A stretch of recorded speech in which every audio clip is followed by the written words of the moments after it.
Hi everyone, welcome to physics warrior. Myself Ashutosh Maurya. आज हम देखेंगे Newton second law of motion force के chapter में, लेकिन उससे पहले कुछ क्वेश्चंस देख लेंगे जो थ्योरेटिकल क्वेश्चन है, जो कि जिसमें रीज़न की ज़रूरत पड़ती है। जैसा कि क्वेश्चन है, what happens to the passengers travelling in a bus when the bus takes a sharp turn.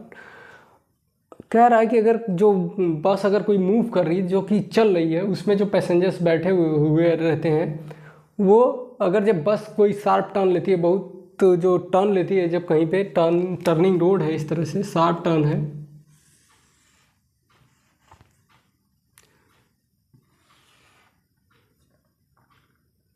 इस तरह से शार्प टर्न है, तो जब बस यहाँ पे टर्न करेगी तो जो इसमें बैठे हुए पैसेंजर हैं उनके साथ क्या होगा। तो उनके साथ ये होता है कि जब अगर ये लेफ़्ट टर्न कर रही है, लेफ़्ट टर्न करेगी, तो जो पैसेंजर हैं वो राइट साइड में क्या करेंगे, वो झुकेंगे, राइट साइड में उन पर फोर्स लगेगी और राइट साइड में चले जाएंगे।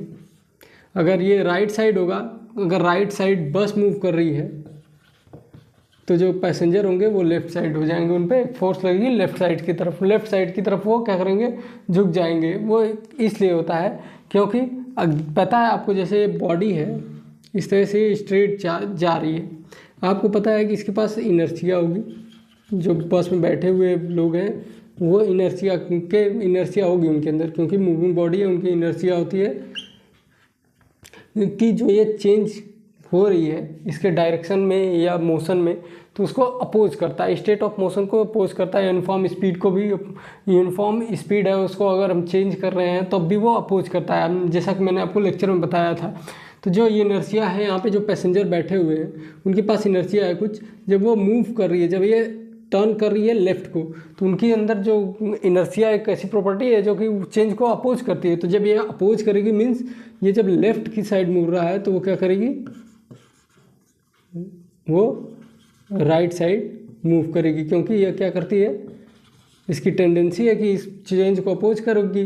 जब अपोज करेगी तो मतलब कि जो काम हो रहा है लेफ़्ट साइड में अब मुड़ रहा है, अगर वो राइट साइड में मूव करेगा तभी तो अपोज होगी तभी तो जो इसका इनर्शिया, जो इसकी प्रॉपर्टी है, इसके पास इनर्शिया है, उसकी प्रॉपर्टी यहाँ पे लगती है। इसकी वजह से जो हमारी बॉडी होती है, जो पैसेंजर बैठे होते हैं, आपने कभी फील किया होगा, जैसे आप अगर विंडो साइड पे बैठे हुए हैं और विंडो की तरफ बैठे हुए हैं, यहाँ पे विंडो है, ये राइट साइड में है आपके, और जब आप की बस टर्न करती है लेफ्ट, तो आप विंडो की तरफ झुकते हैं। ऐसा इसलिए होता है क्योंकि आपकी बॉडी के पास समय इनर्शिया है कुछ, वो इनर्शिया है, वही उस इनर्शिया है। तो आपको पता है कि आपकी बॉडी के पास एक ऐसी प्रॉपर्टी है, वो इनर्शिया एक ऐसी टेंडेंसी, एक प्रॉपर्टी है बॉडी की कि वो अपोज करेगी चेंज। तो मतलब लेफ्ट में जा रही है तो वो लेफ्ट में नहीं जाना चाहेगी, इसलिए वो राइट में झुकती है। इसकी वजह से क्या होता है, वही वो चेंज कर रही है, अपोज मोशन जो चेंज हो रहा है उसको अपोज कर रही है, रेजिस्ट कर रही है।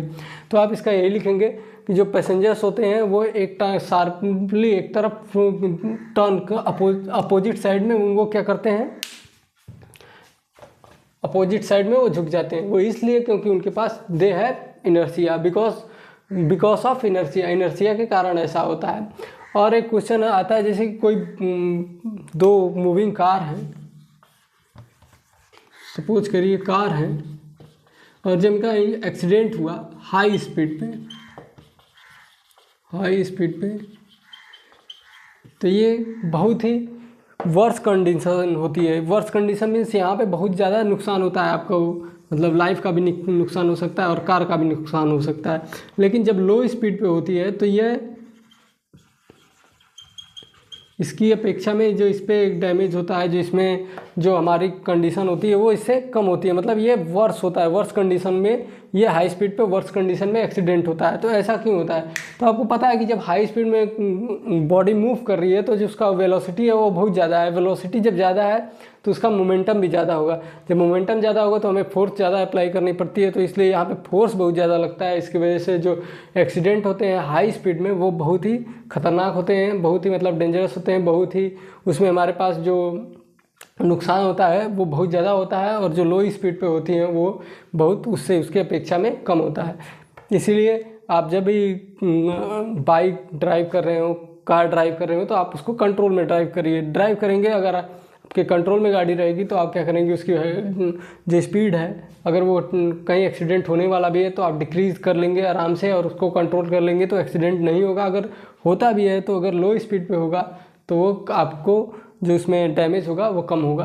तो इसलिए जब यही क्वेश्चन आता है कि why accidents at much higher speed are worse than at lower speed, तो उसका यही है कि जो हाई स्पीड पे कार हैं उनकी जो मोमेंटम है वो बहुत ज़्यादा है और लो स्पीड पे है जो वो मोमेंटम कम है। इसकी वजह से लो मोमेंटम कम है तो इस पर फोर्स कम लग रही है, इस पर फोर्स ज़्यादा लग रही है। इसकी वजह से जो वहाँ पे एक्सीडेंट होता है इस केस में बहुत ज़्यादा होता है। एक्सीडेंट इस केस में जो कंडीशन होती है बहुत वर्स होती है और इसमें उससे कम होती है। आई होप आप लोगों को समझ में आया होगा। जो भी क्वेरीज है आप कमेंट सेक्शन में लिख लीजिएगा। अभी इसके बाद चलते हैं न्यूटन सेकंड लॉ की तरफ। Newton second law of motion कहता है कि जो rate of change of momentum है, चेंज इन मोमेंटम, जो मोमेंटम में चेंज हो रहा है किसी भी टाइम टी के लिए तो वो डायरेक्टली प्रोपोर्शनल होगा फोर्स के। मीन्स फोर्स जो होगी वो डायरेक्टली प्रोपोर्शनल होगी change in momentum per unit time, या लिख सकते हैं आप the rate of change in momentum per unit time. तो Newton second law of motion यही कहता है कि जो किसी भी बॉडी में rate of change of momentum है वो डायरेक्टली प्रोपोर्शनल है फोर्स जो है वो फोर्स के डायरेक्टली प्रोपोर्शनल है change in momentum. The rate of change in momentum means time का भी आगे द रेट ऑफ चेंज, या तो आप कहेंगे change in momentum per unit time, या तो ये कहिए आप the rate of change in momentum या change in momentum per unit time is directly proportional to the force applied on that body. जो फोर्स हम अप्लाई कर रहे हैं बॉडी पे वो डायरेक्टली प्रोपोर्शनल होगी उसके मोमेंटम में चेंज के और टाइम के। तो इसी को वर्ड में लिखते हैं the rate of change of momentum, the rate of change in momentum, change in momentum of a body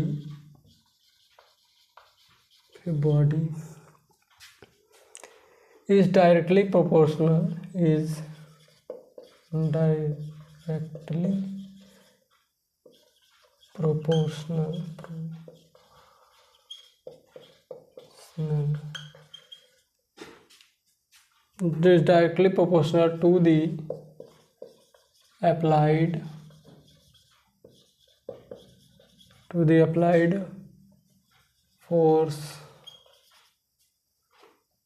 to the applied force and takes place in the direction in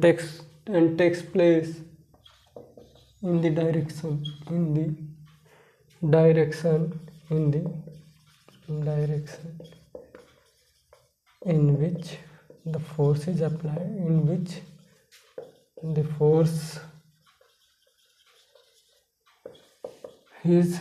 applied,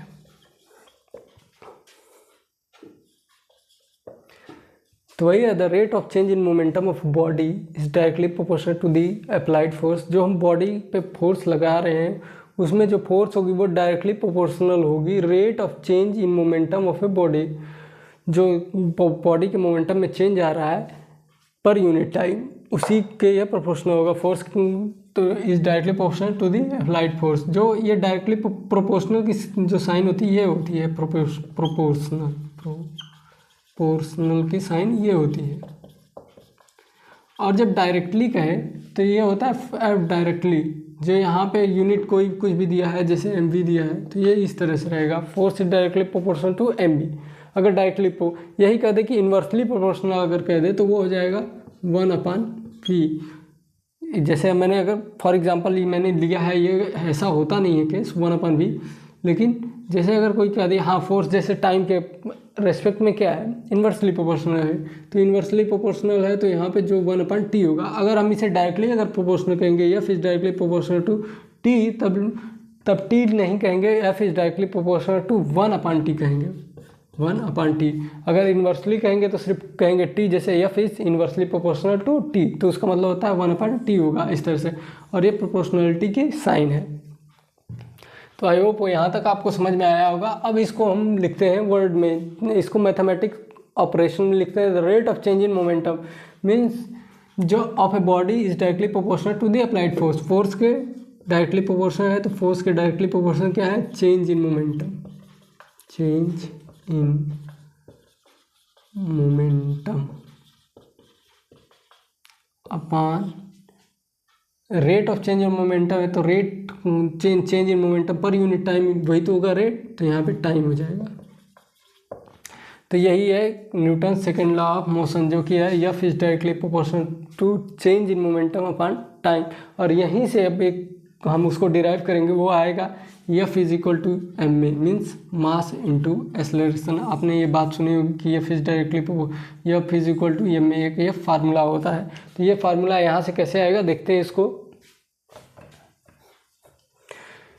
यहाँ तक I hope आप लोगों ने लिख लिया होगा।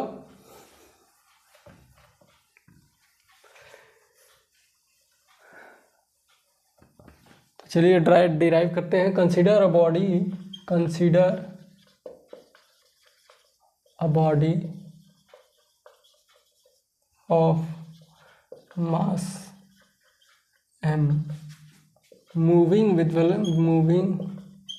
with initial velocity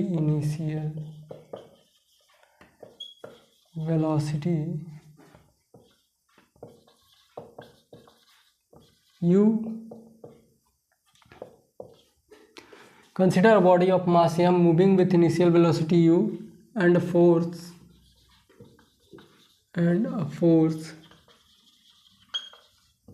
act on this body for time small t, and its velocity and a force act on this body for time t, and the velocity and the final velocity become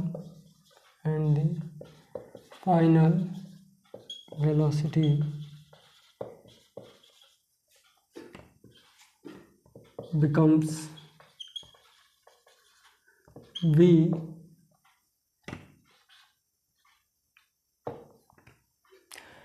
कह रहा है consider body of, जैसे कि आप समझिए इस बात को कि कोई बॉडी है मास m की, जो कि मूव कर रही है इनिशियल वेलोसिटी u से, और उस पर एक फोर्स एक्ट करती है टाइम t के लिए, तो उसकी फाइनल वेलोसिटी है जो वो हो जाती है v, स्मॉल v। तो यही वर्ड में लिखा है कि जब एक बॉडी है उसकी मास m है और उसकी जो वेलोसिटी है वो u है, तो उस पर एक फोर्स वर्क करती है टाइम t के लिए, और तब उसकी वेलोसिटी जो है वो u से चेंज होकर क्या बन जाती है v। तो अब हम यहाँ से देखेंगे F is equal to M A कैसे आता है, तो फिर वहाँ पे हम लिखेंगे now the momentum the initial momentum is, हमारे पास इनिशियल मोमेंटम क्या होगा m इंटू वेलोसिटी होता है, तो m into U is M U, ये हो गया हमारे पास इनिशियल मोमेंटम। और इसको हम डिनोट कर सकते हैं इनिशियल मोमेंटम को पी आई से, इस तरह से, ये हो गया initial momentum u, and the final momentum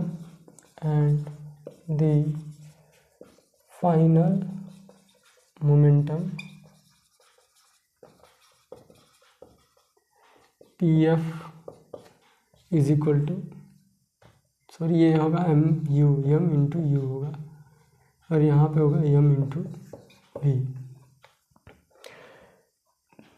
और हमारे पास टाइम दिया है, टाइम जो है वो हमें दिया है टाइम t। और from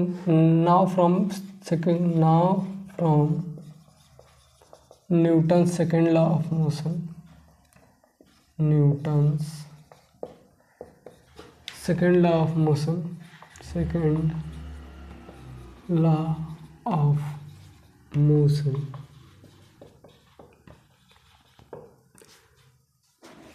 force is directly proportional to change in momentum means P F minus final momentum minus initial momentum upon में time, the rate in change in momentum हो गया यहाँ पे देखिए। फिर यहाँ से हम लिखेंगे F is directly proportional to P F जो है वो एम वी के इक्वल है, तो एम इंटू वी माइनस, और ये है एम क्रॉस वी के, एम क्रॉस वी, और ये एम क्रॉस यू, और यहाँ पे टी, इस तरह से हो गया।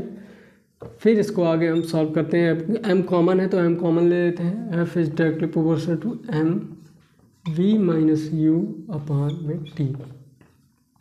आपको पता है now from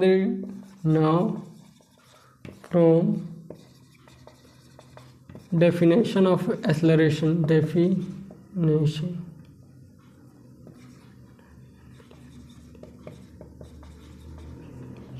now from definition of acceleration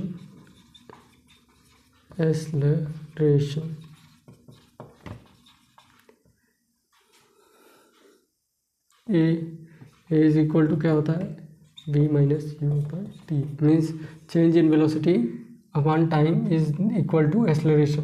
तो हम लिखेंगे F is directly proportional to M A, M में यहाँ से ये जो क्वांटिटी है वो हो गई एक इक्वल, तो यहाँ से आप लिखेंगे एफ, और आप एफ इज इक्वल टू, जब आप इस प्रोपोर्शनलिटी किस साइन को हटाते हैं तब यहाँ पे कोई कांस्टेंट आता है। लेट से यहाँ पे के आ गया कांस्टेंट, और एम ए के हो गया कांस्टेंट,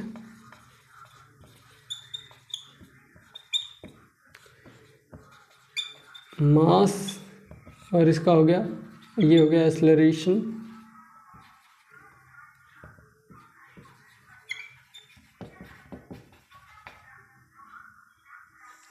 और ये हो गई फोर्स।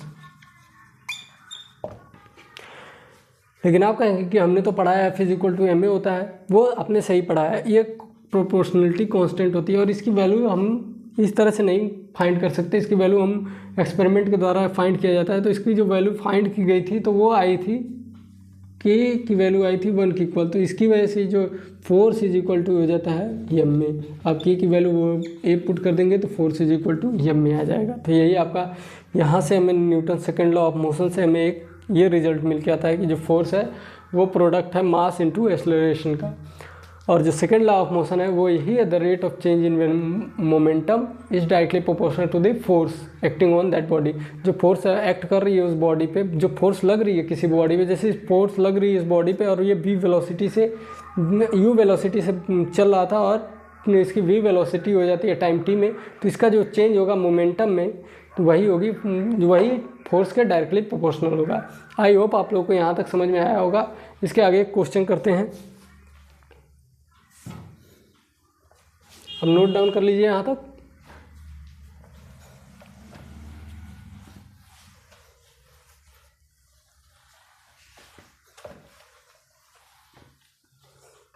क्वेश्चन है what force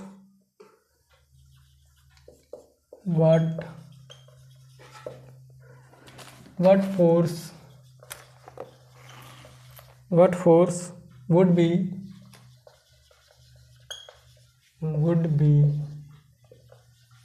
needed to produce acceleration, ये है acceleration of 4 metre per second square, 4 metre per second square in a ball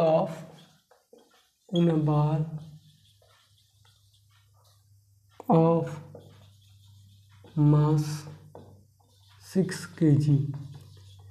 question कह रहा है कि हमें कितनी फोर्स लगानी पड़ेगी कि जो एक्सेलरेशन हो जाए, वो acceleration, what force would be needed to produce acceleration of 4 metre per second square in a ball of mass 6 kg। कि जो एक बॉल है उसकी मास है 6 kg, उसमें हम कितना फोर्स लगाएं कि जो उसकी एक्सेलरेशन हो जाए वो 4 मीटर पर सेकेंड हो जाए। आप, आई होप आप लोग को यहाँ पे समझ में आएगा कि हमारे पास एक्सेलरेशन दिया है 4 मीटर पर सेकेंड स्क्वायर, मतलब 4 मीटर पर सेकेंड स्क्वायर जो उसकी एक्सेलरेशन है उतना बनाने के लिए कितनी फोर्स अप्लाई की जाए बॉडी पे कि जो उसकी मास हो जाए, जो उसकी एक्सेलरेशन हो जाए वो 4 मीटर पर सेकंड स्क्वायर हो जाए। तो यहाँ पे सीधे पूछ रहा है कि जो फोर्स है वो क्या होगी। तो फोर्स हमारे पास पता नहीं है हमें, और मास हमें 6 kg है, और जो एक्सेलरेशन है हमारे पास 4 मीटर पर सेकंड स्क्वायर है। अब हम फोर्स फाइंड करेंगे। हमें पता है फोर्स का फार्मूला होता है ma। तो m हो गया 6 kg × 4 मीटर पर सेकंड स्क्वायर।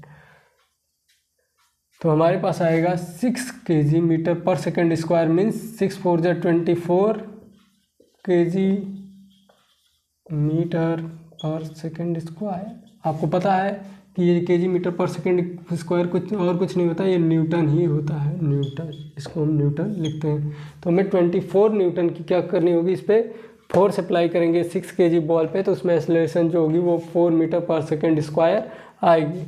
इसके बाद हम नेक्स्ट टॉपिक देखते हैं।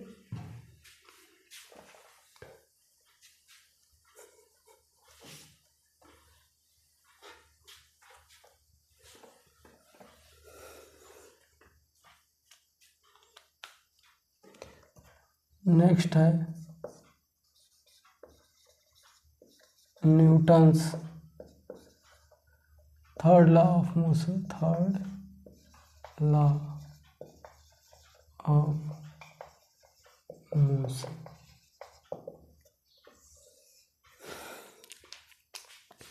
Newton's third law of motion कहता है कि कोई भी बॉडी है अगर दूसरे बॉडी पे फोर्स लगा रही है तो उस पर भी उतनी फोर्स लगेगी, इक्वल फोर्स लगेगी, लेकिन अपोजिट डायरेक्शन में लगेगी।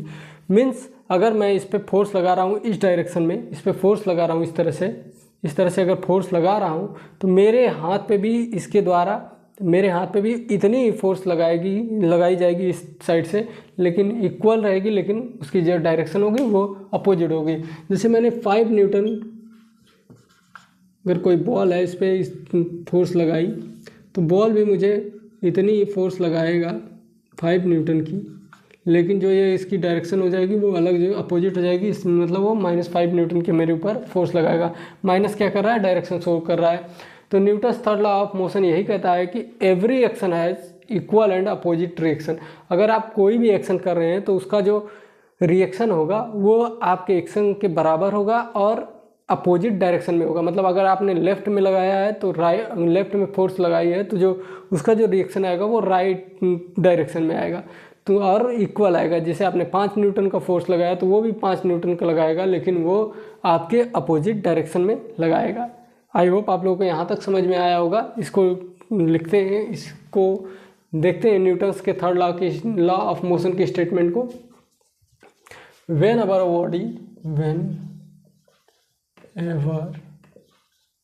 a body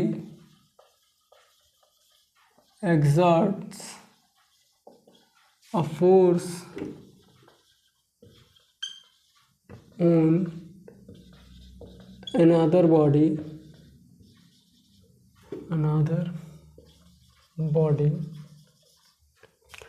whenever a body exerts a force on another body, then that body also exerts equal and opposite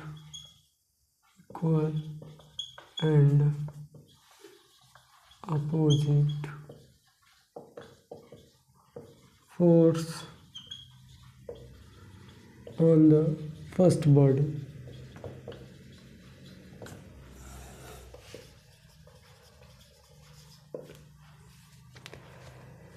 और इसको हम लिख सकते हैं, और every action has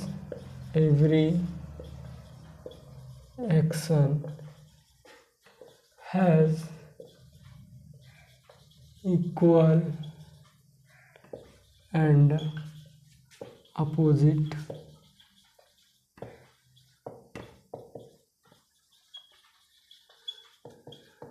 reaction. When a body exerts a force on another body, then that body is also exerts equal and opposite force on the first body. जैसा कि मैंने आपको बताया कि कोई भी बॉडी है, लेट्स से अगर ये बॉडी 1 है और ये बॉडी 2 पे फोर्स लगाती है F1, तो जो दूसरी बॉडी है मीन्स जो बॉडी 2 है वह बॉडी 1 पे फोर्स लगाएगी F1, लेकिन माइनस साइन लग जाएगा, मतलब इसकी जो डायरेक्शन हो जाएगी वो अपोजिट हो जाएगी। तो मीन्स ये भी इक्वली फोर्स लगाएगा इस बॉडी पे, लेकिन उस फोर्स की जो मैग्नीट्यूड होगी वो सेम होगी, जो डायरेक्शन होगा वो अपोजिट होगा। इस केस में दोनों की जो मैग्नीट्यूड होगी, मैग्नीट्यूड मीन्स जो यूनिट है 5, 6, 7, तो ये जो होगी वो सेम होगी। जो नंबर है मतलब 5 न्यूटन है, 6 न्यूटन है, 7 न्यूटन है, ये सेम होगी। और जो डायरेक्शन होगी वो क्या हो जाएगी, अपोजिट हो जाएगी। मतलब आप जो भी एक्शन कर रहे हैं उसका रिएक्शन आपको मिलेगा, लेकिन वो होगा एकदम आपके एक्शन के इक्वल और वो अपोजिट डायरेक्शन में होगा। तो आई होप आप लोगों को समझ में आया होगा। पॉज करके नोट डाउन कर लीजिए। Newton's third law of motion का जो एक एग्जांपल आप देखेंगे, जैसे आपने कोई बैलून को फुलाया है, फॉर एग्जांपल ये बैलून है,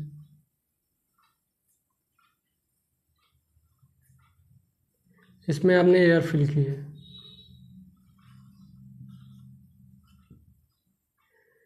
और जब आप इसको छोड़ते हैं तो आपने देखा होगा जिसमें से एयर बाहर निकलती है इस तरह से नीचे की तरफ, तो ये बैलून ऊपर की तरफ इस तरह से मूव करता है। वो इसलिए करता है कि जब गैस पे ये फोर्स लग रही है, बाहर की तरफ निकल रहा है, गैस पे इस पर फोर्स लग रही है, वो बैलून के द्वारा इस पर फोर्स लग रही है, तो इतनी फोर्स इस पर भी तो लगेगी। जब इस पर फोर्स लगती है तो ये बैलून इसलिए मूव करने लगता है।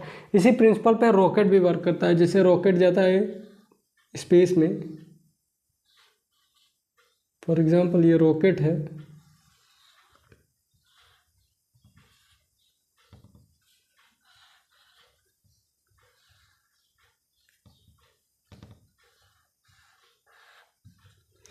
रॉकेट है, तो जिसमें से आप देखते हैं जब ये स्टार्ट होता है, आपने देखा होगा टीवी पे जब ये लॉन्च होता है तो यहाँ से गैस निकलती, गैस जो बर्न करती हुई निकलती हुई है होती है। यहाँ पे आप देखेंगे बहुत ज़्यादा फायर निकलती है, यहाँ पे आग की तरह कुछ दिखता है आपको। तो वहाँ पे जो गैस जल रही है, जो फायर बर्न हो रहा है, जो नीचे की तरफ गैस जल के निकल रही है, वो क्या करती है, फोर्स एग्जर्ट करती है ऊपर की तरफ। यहाँ पे फोर्स लगती है, रॉकेट के द्वारा इस गैस पे फोर्स लग रहा है, तो फोर्स के द्वारा भी, जो गैस के द्वारा भी इक्वल फोर्स यहाँ पे लगेगी। तो ये क्या करता है, रॉकेट ऊपर की तरफ उठ जाता है, ऊपर की तरफ जाने लगता है। मतलब गैस नीचे की तरफ फोर्स, जो फोर्स रॉकेट गैस पे फोर्स लगा रहा है वो नीचे की तरफ लगा रहा है, वो जल के नीचे आ रही है। उसी तरह फिर क्या करती है, अपोजिट फोर्स लगाती है ऊपर की तरफ, तो रॉकेट ऊपर की तरफ मूव कर जाता है।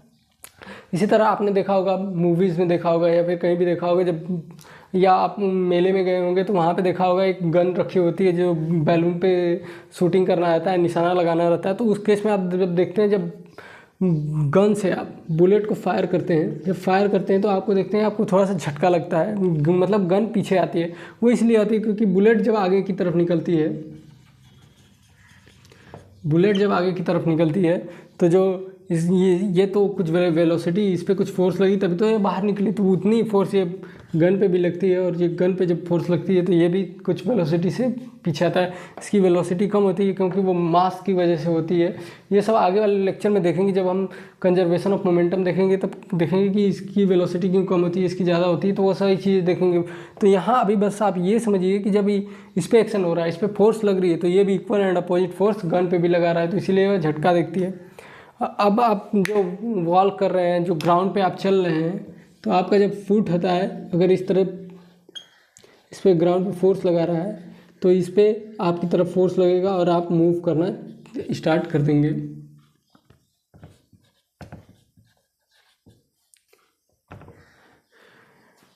और इन केस आपने देखा होगा जैसे कोई सैंड वाली जगह है, जैसे कोई बालू वाली जगह है, जैसे रेगिस्तान है, तो वहाँ पे अगर आप जाएंगे तो आप अच्छे से मूव नहीं कर पाएंगे स्मूथ। जैसे अगर कोई आइस वाला भी अगर रोड है, आइस है, रोड पे आइस आ गई है, तो वहाँ भी आप मूव नहीं कर पाते, स्नो आ गई है इसकी वजह से। क्योंकि जब स्नो आ जाएगी या फिर सैंड आ जाएगी तो क्या होता है, जो फ्रिक्शन फोर्स होती है रोड पे वो कम हो जाती है। जब फ्रिक्शन फोर्स कम हो जाएगी तो आपको पता है कि आप फोर्स अच्छे से ग्राउंड पे नहीं लगा पाएंगे। जब ग्राउंड फोर्स अच्छे से नहीं लगा पाएंगे तो इसकी वजह से आप अच्छे से मूव नहीं कर पाते हैं, क्योंकि आपके पास फोर्स जो इक्वल एंड अपोजिट फोर्स आती है वो इक्वल नहीं आती है। इनकेस आपने देखा होगा जो हॉर्स होते हैं, कहीं कहीं आपने देखा होगा अभी भी देखने को मिल जाते हैं, इनमें कार्ड जुड़ा होता है, मतलब इस पर जो इंसान लोग बैठते हैं या फिर सामान ढोया जाता है इस पर रख के। तो जो आपने देखा होगा, तो आप कहेंगे जब हॉर्स कार्ड पे लगाएगा फोर्स, तो ये भी तो इस पर इक्वल एंड अपोजिट फोर्स लगाएगा, तो इससे हिसाब से तो कार्ड को मूव नहीं करना चाहिए। लेकिन इन केस वहाँ पे ऐसा नहीं होता है, क्योंकि इसलिए नहीं होता है कि हॉर्स पर सिर्फ कार्ड का ही तो फोर्स नहीं लग रहा है, सिर्फ कार्ड का तो फोर्स लग रहा है, हॉर्स जो इस पे लगाएगा ये इस पे लगाएगा, बस इतना ही फोर्स लग रहा है। लेकिन यहाँ पे एक फ्रिक्शन फोर्स भी तो वर्क कर रही है, फ्रिक्शनल फोर्स वर्क करती है, फ्रिक्शन फोर्स। अगर हॉर्स एबल हो जाता है इस फ्रिक्शन फोर्स को ओवरकम करने के लिए, मतलब ये फ्रिक्शन फोर्स से ज़्यादा फोर्स लगा लेता है, तो क्या करता है, जो गाड़ी, जो कार्ट है, ये घोड़े वाली गाड़ी है, वो मूव करने लगती है। तो आप देखेंगे जब घोड़ा चलता है तो थोड़ा सा आगे की तरफ झुकता है, झुक के वो ग्राउंड पे फोर्स लगाता है इसी फ्रिक्शन फोर्स को ओवरकम करने के लिए। जब ये फ्रिक्शन फोर्स को ओवरकम कर लेता है तो आसानी से वो कार्ट को लेके मूव कर सकता है। अभी मैंने आपको जब Newton second law of motion पढ़ाया था तो उसके कुछ एप्लीकेशंस छूट गए थे, उसको देख लेते हैं। जैसे आपने क्रिकेट देखा होगा, क्रिकेट जब कोई जो फील्डर है उसके पास जब कोई बॉल आती है, बॉल या विकेट कीपर, आपने देखा होगा जो विकेट के पीछे रहते हैं विकेट कीपर, जब इनके पास बॉल आती है तो ये क्या करते हैं, अपने हाथ को पीछे की तरफ लेते हैं। जैसे बॉल आई और वो अपने हाथ को इस तरह से पीछे लेते हैं बॉल कैच करते हुए। वो इसलिए करते हैं क्योंकि आपको पता है कि जो बॉल है वो कुछ वेलोसिटी से मूव कर रही है, तो उसके पास कुछ मोमेंटम होगा और उसकी वेलोसिटी चेंज होगी। अगर आप जब लेंगे हाथ में तो ये वेलोसिटी u थी, मान लीजिए इनिशियल वेलोसिटी u थी, तो कुछ वो चेंज होके v हो जाएगी। तो जो अब आपके ऊपर फोर्स लगेगा, आपको पता है कि फोर्स जो होता है वो डायरेक्टली प्रोपोर्शनल होता है चेंज इन मोमेंटम, मतलब p final minus p initial upon time. यही होता है न्यूटन सेकंड लॉ के मोशन के अकॉर्डिंग कि जो rate of change in momentum is directly proportional to force applied. तो आपको पता है कि जो यहाँ पे मास तो सेम है, हमने मास को कांस्टेंट कर दीजिए force directly proportional to m p minus u upon t। हमें तो मास तो कांस्टेंट ही रहेगी बॉल की। अगर v माइनस यू मीन्स हमें यहाँ पे v उसकी कुछ वेलोसिटी थी, हमें उसकी फाइनल वेलोसिटी 0 करनी है। अगर हम बॉल को कैच करेंगे तो वो रुकेगी, जब कैच करके पूरे हाथ में ले लेंगे तो वो क्या करेगी, वो रुक जाती है। तो मतलब उसकी जो वेलोसिटी हो जाएगी वो 0 हो जाएगी, जो फाइनल वेलोसिटी हो जाएगी वो 0 हो जाएगी। चेंज इन वेलोसिटी जो होगी लास्ट में आके 0 हो जाएगी। तो हम उस वेलोसिटी को 0 करने के लिए जितना ज़्यादा समय देंगे, मतलब ये जो टाइम जितना ज़्यादा हमारे पास लगेगा उतनी फोर्स कम लगेगी। तो इसीलिए जितना हम जो बॉलर होता है, जो फील्डर होता है, जब कैच लेता है तो वो बॉल को पीछे की तरफ खींचता है, पीछे की तरफ इसलिए खींचता है नीचे की तरफ, ताकि जो उसको वेलोसिटी को चेंज होने के लिए टाइम ज़्यादा मिल सके। जब ज़्यादा टाइम मिलेगा तो उसकी फोर्स है जो उस पर कम लगेगी। या फिर यहाँ से भी आप देख सकते हैं F is equal to M A है तो M A is equal to क्या है, ए इज इक्वल टू है v minus U upon T जितना कम होगा एक्सेलरेशन, जो टी जितना ज़्यादा होगा एक्सेलरेशन उतना कम होगा। तो जितना कम एक्सेलरेशन होगा उतनी कम फोर्स होगी। तो मास तो कांस्टेंट है, हम मास से यहाँ पे कुछ कर नहीं सकते, क्योंकि बॉल जो है अगर वो 5 ग्राम की है तो वो 500 ग्राम की है सपोज करिए, तो वो जब गिरेगी भी तो 500 ग्राम की ही रहेगी। लेकिन जो उसकी वेलोसिटी होगी वो चेंज तो होगी जब हम हाथ में लेंगे। अगर फॉर एग्जांपल वो 5 मीटर पर सेकंड से मूव कर रही है, जब हाथ में हम उसे कैच लेंगे तो ये क्या हो जाएगी, इसकी 0 मीटर पर सेकंड होगी, जिसको जब रुकेगी बॉल तो जितना समय ये 5 मीटर पर सेकंड से हम जितना समय ज़्यादा समय दे सकते हैं 0 मीटर पर सेकंड होने में, डिक्रीज़ करने में, तो उतनी फोर्स हमारे हाथ पे कम लगेगी। तो इसी की वजह से यही है एप्लीकेशन कि हम डे टू डे लाइफ में देखते हैं कि जो कोई कैच ले रहा है फील्डर तो वो अपने हाथ को पीछे खींचता है। आई होप आपको यहाँ पे समझ में आया होगा कि ऐसा हम क्यों करते हैं। कोई भी बॉल अगर आपके पास आ रही है तो आप क्यों उसको पीछे खींचते हैं। तो नेक्स्ट लेक्चर में हम पढ़ेंगे change in momentum, conservation in momentum. तब तक पढ़ते रहिए। All the very best.